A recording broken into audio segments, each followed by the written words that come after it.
Bonjour, bienvenue sur Impact Info, c'est notre troisième rendez-vous en confinement. Nous tendons, je l'espère, vers la sortie, mais avant cela, restons à la maison en respectant les gestes barrières. C'est maintenant et c'est parti, seuls, ensemble. La crise sanitaire actuelle liée au Covid-19 a fortement perturbé les économies de la planète. Celles africaines sont basées soit sur le tourisme, soit sur les hydrocarbures, les exportations d'hydrocarbures. Et le Premier ministre éthiopien Abiy Ahmed a milité auprès du G20 il y a quelques jours pour une aide d'environ 150 milliards de dollars pour les économies africaines. Alors en duplex, j'ai le plaisir de recevoir Ali Laïdi. Bonjour Ali, vous êtes docteur en sciences politiques, cofondateur de l'école de la pensée de la guerre économique. Vous êtes présentateur sur France 24 de l'intelligence économique. Merci d'être avec nous. Alors dites-nous Ali, de votre point de vue, quelle sera la situation financière des économies africaines au sortir du confinement, en tout cas pour les pays qui sont en confinement? Je crois que dans toute crise, il y a des opportunités et pour l'Afrique, il y a des opportunités importantes dans cette crise. D'abord, rappeler tout simplement que l'Afrique n'est pas à l'origine de cette crise et que c'est très important parce que on a remarqué que les dernières grandes crises dans ce monde venaient essentiellement de l'Occident, Europe, États-Unis. Maintenant, elles viennent d'Asie. Donc, il y a peut-être une possibilité, une fenêtre pour l'Afrique de s'exprimer et d'apporter sans doute son modèle de développement qui soit évidemment différent de ceux de l'Occident et de ceux de l'Asie, avec un modèle de développement qui s'appuie évidemment sur ses valeurs, parce qu'il y a des valeurs africaines qui pourraient réconcilier, parce que c'est ce qu'on souhaite tous, à la fois la croissance économique, le respect et la dignité de l'homme, et puis le respect de l'environnement. Donc il y a peut-être un lieu sur le continent africain qui fait qu'il est encore un peu vierge de toute cette folie néolibérale, cette folie marchande, etc., qui fait qu'en Afrique, on peut construire peut-être un modèle alternatif, ou au moins proposer un modèle sur lequel on puisse débattre, échanger, et puis voir comment il peut lui aussi apporter quelque chose afin que cette mondialisation soit plus ouverte d'abord très clairement et plus respectueuse d'un certain nombre d'aspects sanitaires, économiques évidemment, environnementaux et humains. Les dettes des pays africains culminent aujourd'hui à environ 365 milliards de dollars. C'est un chiffre en tout cas produit avant la crise du coronavirus. Et parmi les principaux créanciers, la Chine, à raison de 40% du montant total, viennent ensuite le Club de Paris, les pays riches, le Fonds monétaire international. La Chine, à raison de 40% du budget total, le Club de Paris, les pays riches, le Fonds monétaire international, la Banque mondiale et de nombreux créanciers, en tout cas entreprises et gestionnaires de fonds. Les ministres africains des Finances avaient plaidé pour un moratoire à défaut d'une annulation pure et simple de la dette africaine comme l'avait souhaité le président sénégalais Macky Sall. Y a-t-il une lueur d'espoir selon vous, Ali, et en combien de temps les économies africaines pourraient sortir la tête de l'eau? Donc c'est clair qu'il y a d'abord évidemment la crise sanitaire en Afrique à affronter. Je crois que les chiffres jusqu'au 9 avril montraient qu'il y avait à peu près 7000 cas sur l'ensemble du continent. Donc d'abord évidemment régler les problématiques humanitaires et ensuite évidemment comme tous les continents sur cette planète, l'Afrique va être impactée négativement d'un point de vue économique. Alors ce qui concerne l'Afrique, on parle d'une contraction de l'économie, donc moins 1,6% de croissance, donc une croissance négative à moins 1,6%, alors qu'il y a encore quelques mois, on pensait que l'Afrique serait sur une trajectoire de croissance positive d'environ 3,2%. Mais bon, c'est la même situation qui devra être affrontée sur l'ensemble de la planète, avec des statistiques que, par exemple, en Europe, on n'a pas vu depuis la Seconde Guerre mondiale. Donc, une crise très, très importante.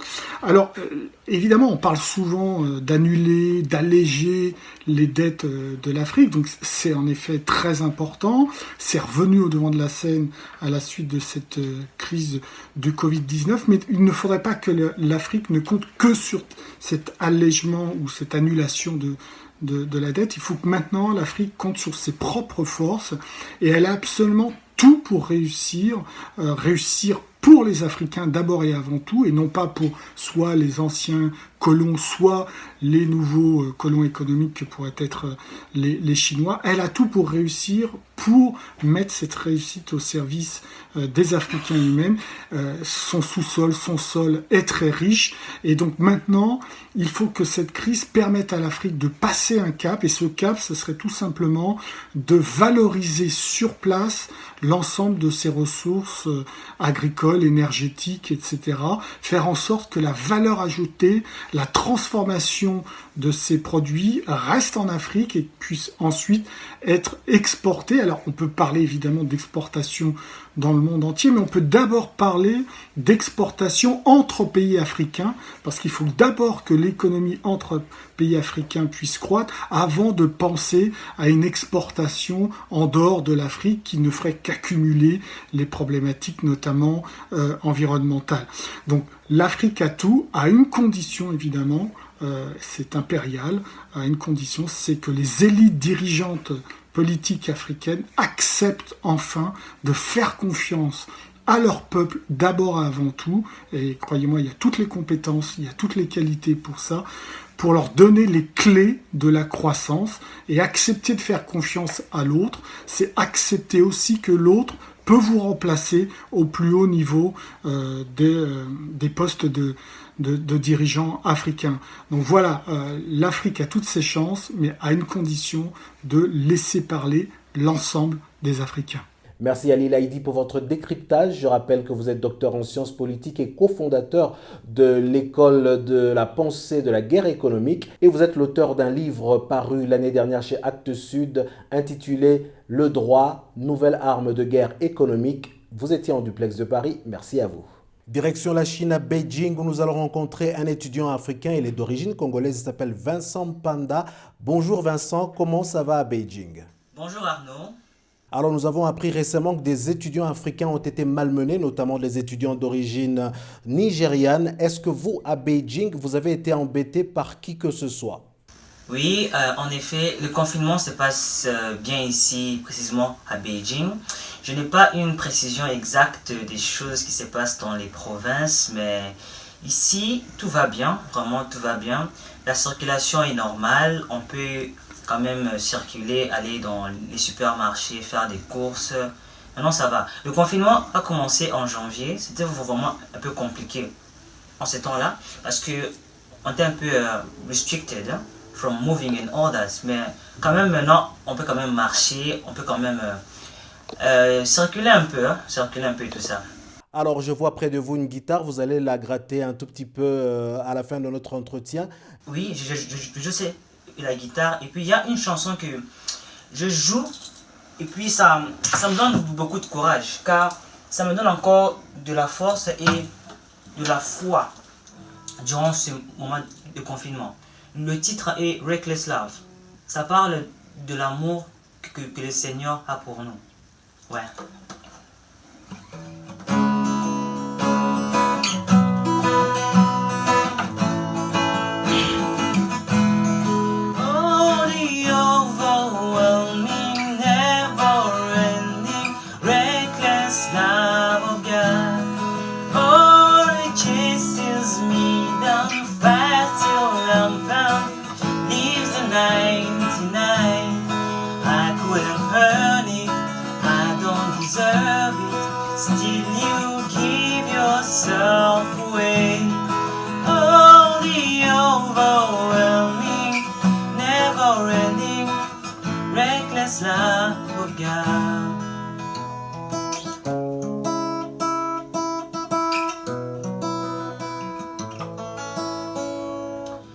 Oui, donc ça parle de l'amour que le Seigneur a pour nous.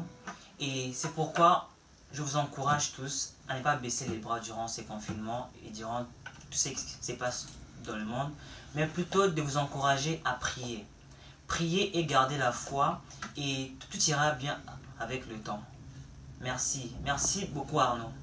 De Beijing aux Antilles, en Guyane, nous allons rencontrer une maman. Elle est fonctionnaire. Sa petite fille s'appelle Malaika. Elle est très énergique. Alors, pour des raisons de décalage horaire, nous avons réalisé ce duplex quelques heures avant.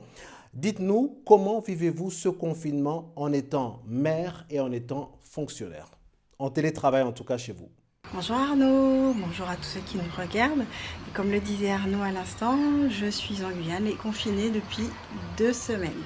Je suis également maman d'une petite fille de 3 ans qui n'a plus école depuis 2 semaines également. Alors comment se passent nos journées? Depuis 2 semaines, je suis en télétravail et en même temps, maman à plein temps.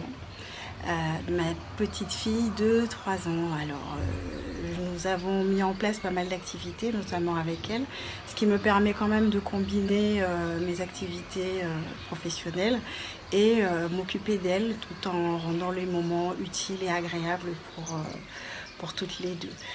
En dehors de ça, je trouve que ça nous permet vraiment de passer de très très bons moments, elle et moi, et aussi prendre soin de moi au travers de quelques activités, faire un petit peu de sport, faire un peu plus la cuisine, faire du bricolage à la maison. Donc voilà, on s'occupe comme on peut. Autrement, je souhaite à tous ceux qui nous regardent vraiment de prendre soin d'eux, de prendre soin de leurs proches, de leur famille. C'est en restant chez soi que nous arriverons à vaincre cette épidémie. À très bientôt Arnaud, à bientôt tout le monde. Merci à vous Sylvie Kajinga. Nous allons partir pour Paris rencontrer un photographe professionnel. Nous allons faire la connaissance de John. John se passionne pour ces endroits accidentés que nous, en amateurs, en profanes, nous trouverions moches, mais lui trouve une beauté sur ces lieux accidentés. Jonk, bonjour. Oui, bonjour Arnaud. Faites-nous, vous qui êtes un voyageur européen, faites-nous le rapprochement entre ce monde globalisé, ce monde de mondialisation et cette obligation finalement à cause de la pandémie de rester en confinement depuis plus d'1 mois chez vous. Jonk. En effet, on peut faire un rapprochement entre le confinement, et entre la mondialisation et le confinement. La mondialisation, c'est quoi? C'est des échanges et l'ouverture sur le monde. En ce moment, on voit que, comme son nom l'indique, on est confinés, on est tous reclus chez nous, donc on a connu des jours meilleurs en termes d'ouverture sur le monde. Bon, heureusement, il y a Internet. Et voilà, les échanges, on voit aussi que c'est un peu chacun joue pour lui. Déjà, tout est un peu interrompu de partout, et puis en plus, on voit des pays qui volent des cargaisons qui étaient destinées à d'autres pays. Donc voilà, tout ça, c'est pas forcément une très bonne nouvelle. Je ne vous sens pas très optimiste et c'est peut-être ce qui explique votre choix de photographie. Vous êtes plutôt pessimiste? Oui, je dirais pas que je suis pessimiste. Moi, je suis plutôt quelqu'un d'optimiste. Et puis voilà, si on en revient à mes photos, voilà, pour moi, justement, il y a un message optimiste aussi à voir que la nature, l'ordre des choses revient naturellement. Et quand il s'agit de la nature, elle revient, quoi que l'homme ait abandonné, la nature revient et elle reprend tout. Et voilà, s'il y a un message, c'est que la nature est plus forte que l'homme et que quoi qu'il advienne de l'homme, la nature sera toujours là. Merci à vous, John. Portez-vous bien et prenez soin de vous. Allez, je nous emmène en cuisine chez Annie Fontana. La dernière fois, vous avez plébiscité sa salade du confiné. Que nous prépare-t-elle en cuisine? À vous, Annie Fontana. Bonjour Arnaud. Aujourd'hui, je vous présente la salade du moment composée de choux rouges, oignons, et carottes et la papaye. La papaye qui est la reine des fruits médicinaux. C'est un antioxydant riche en vitamines et renforce les organes digestifs, diminue le diabète et le mauvais cholestérol. La papaye est un excellent antiviral et antibactérien. Je coupe tous les légumes. Je commence par la carotte. Comme vous le voyez, j'ai déjà très très fin dessus. Comme ça, comme vous le voyez, Voilà. C'est déjà dedans. L'oignon, pareil, très fin. Très, très fin. L'assaisonnement de notre salade du moment. On va utiliser l'arachide, ail, piment oiseau, gingembre, citron vert, le jus de citron vert, pardon, l'huile et la soya sauce. Une petite cuillère, moitié cuillère de soya sauce.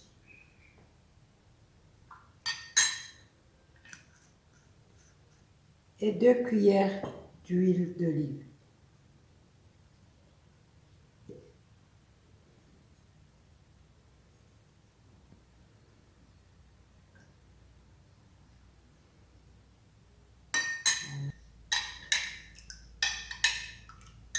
Très bien.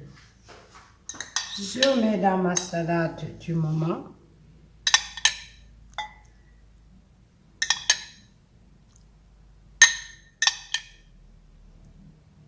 Je mélange d'abord pour voir si c'est pas trop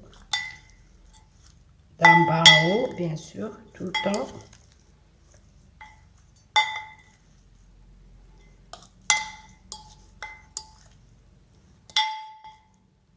Seul ensemble, nous le restons, en tout cas pour quelques jours. Et la prochaine émission sera une émission de début de déconfinement, en tout cas dans plusieurs pays, notamment l'Allemagne ou la Nouvelle-Calédonie, Kigali au Rwanda également, d'où nous sommes confinés. Alors, je vous propose de rester avec nous.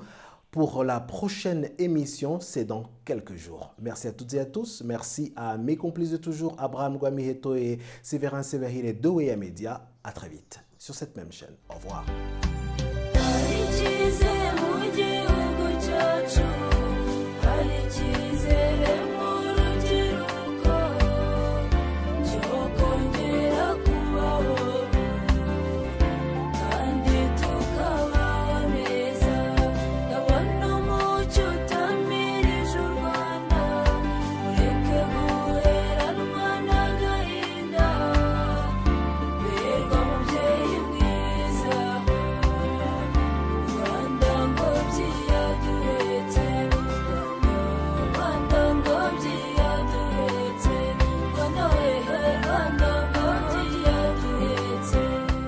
Se souvenir, toujours.